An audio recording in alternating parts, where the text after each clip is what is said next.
I'm Sandra Groves, and I'm the president of the Women's Club of Olympia.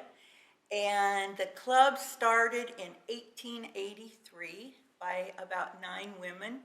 And they were told by the men, their husbands, that they could not form a club without the men being there and running the meetings, that women could not run meetings.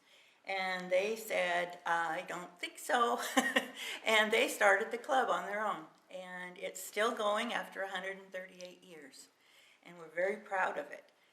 They used to meet in their homes for a long time, and then they decided that they got too big, they needed a place to meet. So they built a clubhouse, and it burned down, and this house here, the Abigail Stuart House, was built in place of the one that burned down, and it was finished in 1908. They sold magazine subscriptions, newspaper subscriptions, and had fundraisers, and they raised $6,000, and they built this wonderful building. And it's now on the historic register for the federal and also the state and local. This is named after Abigail Stuart, and actually her name was Abby, and back in the 1960s they called the house the Abigail Stuart House, assuming that her name was Abigail, but it's not. Her real name was Abby. Abby Howard Hunt Stewart is her name. And she moved out here from the East Coast and married Mr. Stewart here in Olympia.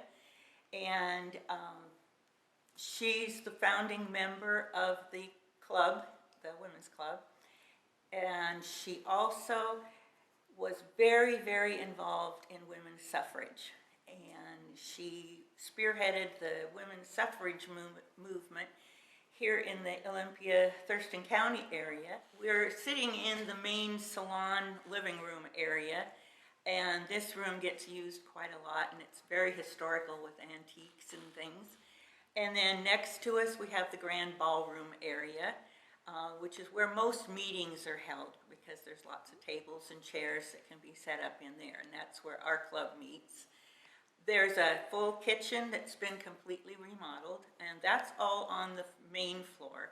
There's a full basement underneath us. Then there's a second floor.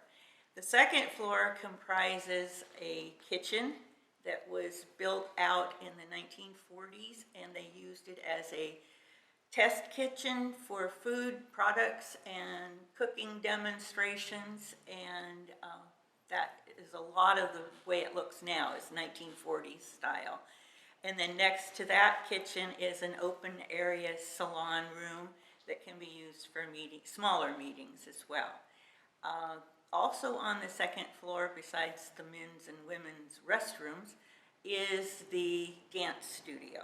We have a full dance studio with mirrors and ballet bars, and that room can be used for many, many things. Right now we have a group of belly dancers that work there.